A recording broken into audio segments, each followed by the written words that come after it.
왜 그러냐 하면 인간의 타락의 결과로 주어진 것이기 때문입니다. 원래 하나님께서 인간에게 주시고자 했던 선물이 아니기 때문입니다. 그럼에도 불구하고 수많은 성도들이 고난을 통해 인내를 얻고 온전케 되는 경험을 하게 됩니다.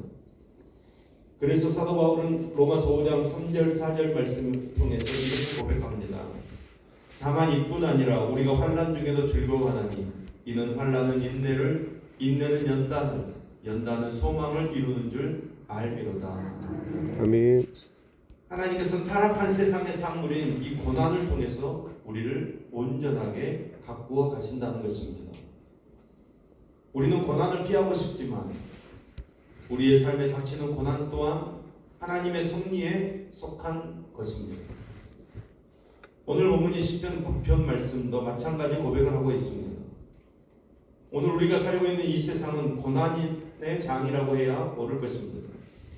먹는 문제로 인한 고난, 질병으로 인한 고난, 또 내가 그리스도인이라고 그런 이유만으로 당하는 고난, 헤아릴 수 없는 고난들이 우리 앞에 산적해 있습니다. 그렇다고 우리가 염려할 필요 없습니다. 왜냐하면 고난 중에 부르짖는 우리의 기도를 하나님께서 들으시기 때문입니다. 하나님께서 우리에게 축복을 주실 때 우리가 기도하는 건 어려운 일 아닙니다.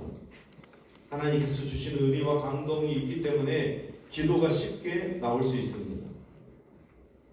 그러나 여러분, 한 고난 가운데 감정도 메마르고 인간적인 안목으로 볼 때 아무런 소망도 없는 것처럼 보여질 때, 문제가 자꾸 나를 짓누를 때 기도한다는 것 무척이나 어려운 일입니다.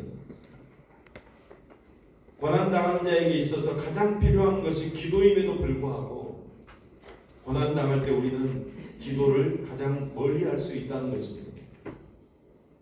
오늘 시편 기자는 고난당하는 사람들이 기도할 수 있는 두 가지 비결을 우리에게 가르쳐주고 있습니다.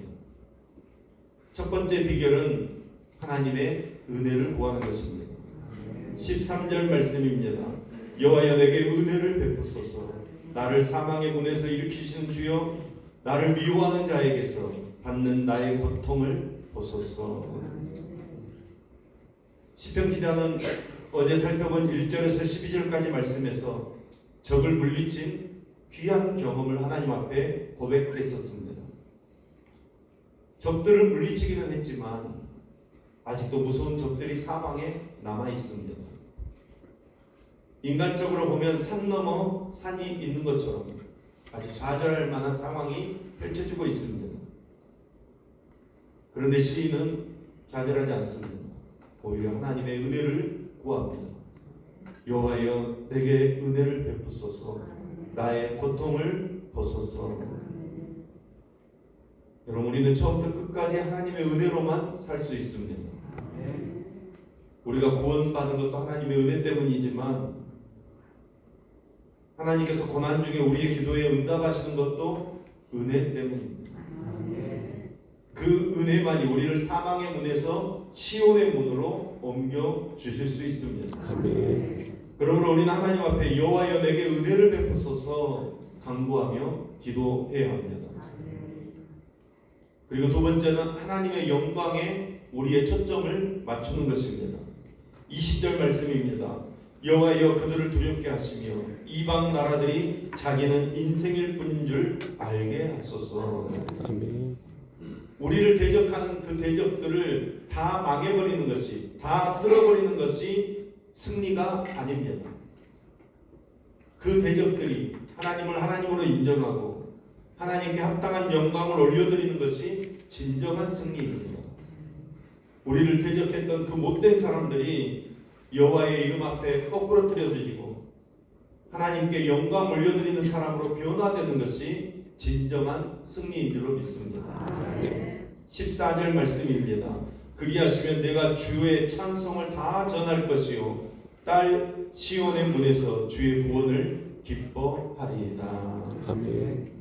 그렇게 되면 원수들이 거꾸로 틀어들여서 하나님의 영광을 올려드린 사람으로 변화가 되면 정말로 내가 주님을 찬송할 수 있다는 것입니다. 아, 주님 살아계십니다. 주님만이 우리의 모든 것 되십니다. 우리가 주님을 찬송할 수 있게 된다는 것입니다.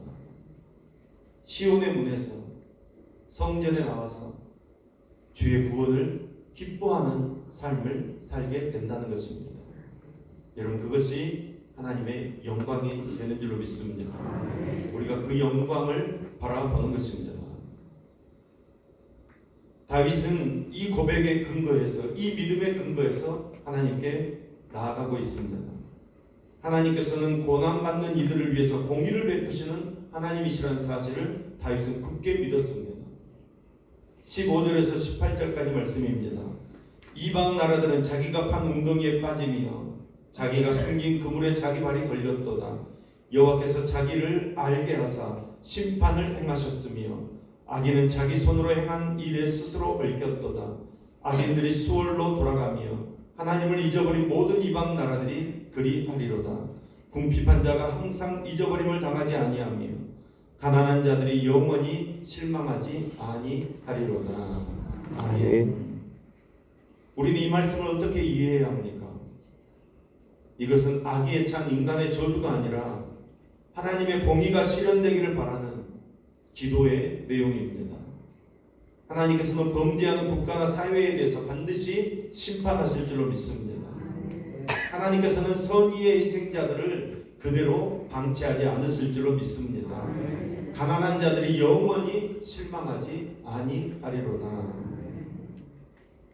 하나님께서 반드시 우리를 회복시켜 주실 줄로 믿습니다. 세상 사람들의 눈에는 이렇게 고난을 가져다주는 권력자들이 승승장구하는 것처럼 보여질지 모르지만 하나님의 눈으로 볼 때는 이와 다른 결론을 얻을 수 있습니다.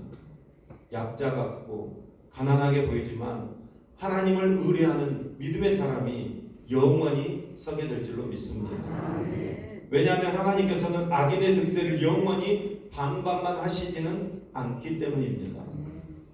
하나님께서 친히 일어나셔서 최종적인 심판을 내리실 줄로 믿습니다. 19절 20절 말씀입니다. 여호와여 일어나사 인생으로 승리를 얻지 못하게 하시며 이방 나라들이 주 앞에서 심판을 받게 하소서.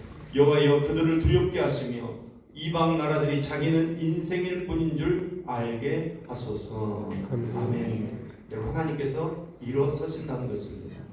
하나님께서 일어서신다는 것은 행동하신다는 것입니다.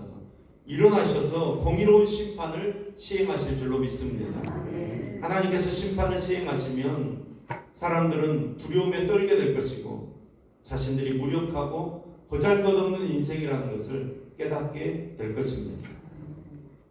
지금 악인들은 하나님을 두려워하지 않고 하나님을 경외하는 성도들을 핍박하고 해치려고 하지만 하나님의 심판 앞에 아주 무력하게 엎드려질 줄로 믿습니다.